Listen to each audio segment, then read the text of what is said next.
Много еще нужно сделать на новых территориях, которые, по мнению наших корреспондентов, остались по уровню развития где-то на уровне 90-х годов прошлого века. Здесь уже строятся новые дороги, которые местные жители встречают с изумлением, восстанавливается инфраструктура. Но главное и самое важное, люди в этих регионах устали от войны. Им нужен мир и ощущение стабильности и безопасности. Нам, простите, даже трудно представить, каково это жить в таких нечеловеческих условиях постоянных обстрелов и угроз. Как-то незамеченной прошла дата 14 апреля 2014 года. 10 лет назад началась война на Донбассе. Киев развязал контртеррористическую операцию. Только подумайте, 10 лет войны и бесконечных потерь среди мирных жителей.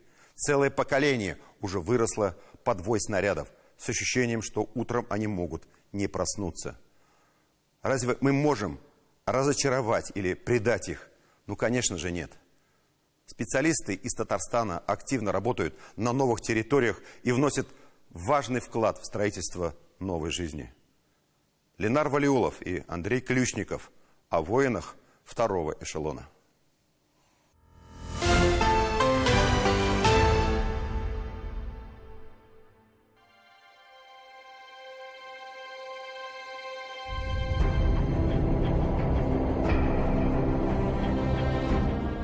Город Бердянск Запорожской области. Население чуть более 100 тысяч человек. В советское время был известен своими детскими лагерями по всему побережью Азовского моря.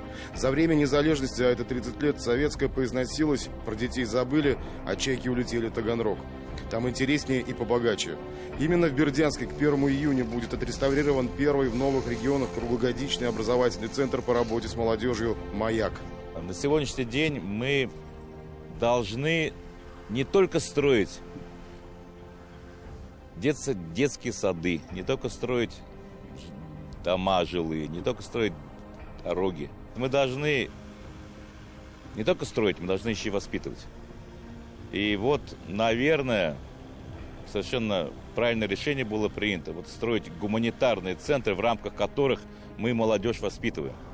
По словам Айрата Сидикова, кстати, специалист из Татарстана с большим опытом работы с молодежью у нас в республике, сегодня молодым людям в новых регионах необходимо интегрироваться в российское общество. Для них это новая культура, новый менталитет, абсолютно другие неевропейские ценности. Это будет от 14 до 35 лет. Это не только школьники, не только студенты, но это будут и молодые специалисты. Это будут и уже муниципальные служащие в том числе. Потому что, поверьте мне, что их надо учить. Их надо многому учить, многое рассказывать и многое давать новое. То, что они пока еще не знают. Вот для этого мы и работаем.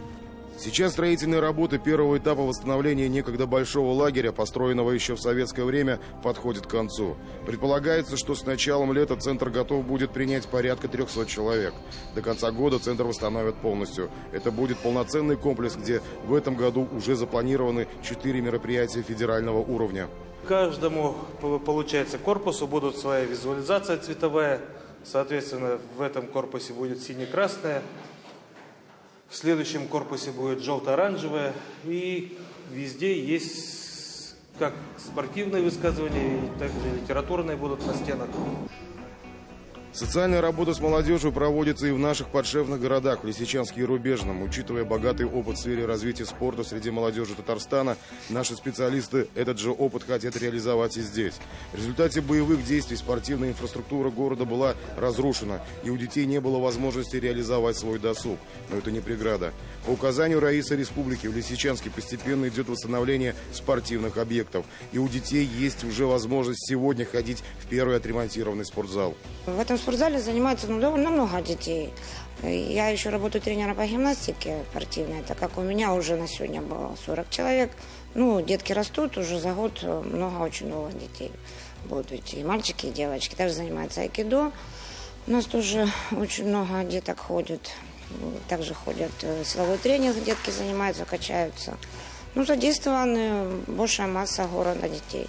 По словам начальника отдела молодежи и спорта города Лисичанска Ольги Ловской, во время боевых действий ВСУ ни в чем себя не ограничивали, уничтожая спортивные объекты. Здесь проходили боевые действия, в спортзал было несколько прилетов, разбиты окна были. Ну, плачевные действия тут не только потому, что были прилеты.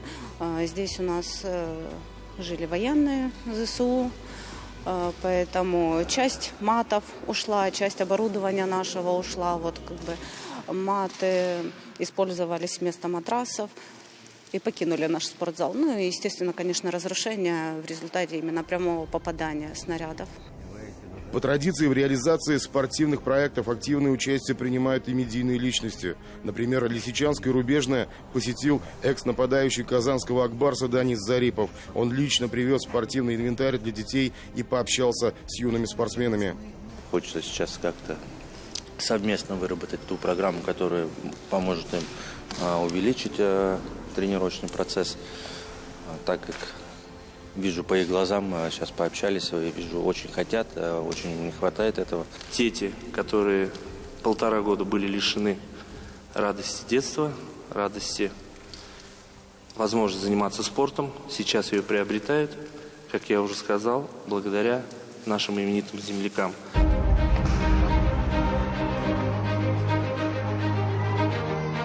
Данис Зарипов проявил интерес к нашим подшефным городам не только в целях благотворительности. В новых регионах слабо развито хоккейное движение, хотя у детей и есть заинтересованность в этой великой игре. Свой первый мастер-класс для детей он провел в самом Луганске в местном Ледовом дворце. У нас была тренировка на катание. Мы объезжали фишки, работали шайбами. Для нас было немного удивительно видеть в толпе разновозрастной хоккейной детворы и девушку. Да еще на опасной вратарской позиции. Бывает и такое. Как порядочный отец отдал на фигурное катание. 2 месяца позанималась, сказала, не мое. Хочу, говорит, с братом в хоккей играть. Вот уже как бы с 15-го года она в хоккее. Немножко полевым побегала, потом перешла во вратари. Ну, полевым мне не очень понравилось. Вратарем решила попробовать. Рубеж. И понравилось. Такое внимание со стороны властей Республики Татарстан к досугу детей вызвало яркие эмоции и у родителей. У нас очень достойные дети воспитываются. У нас есть действительно дети, которым стоит расти, стоит видеть Россию, и чтобы их видели. Все у нас получится. Это очень здорово, на самом деле. Дети вдохновляются, когда видят таких людей, которые приезжают с достижениями и показывают, общаются с нашими детьми. И на самом деле это очень здорово, когда во время игры идет процесс общения. Для всех наших маленьких хоккеистов они действительно ждут такой поддержки, такой, скажем так, от такой знаменитости, от такого хоккеиста. Это многого стоит. Дети Лисичанска, дети Рубежного, дети новых регионов имеют право на счастливое мирное детство. И они уже знают, какое оно в России. Ленар Валиулов, Андрей Ключников. 7 дней.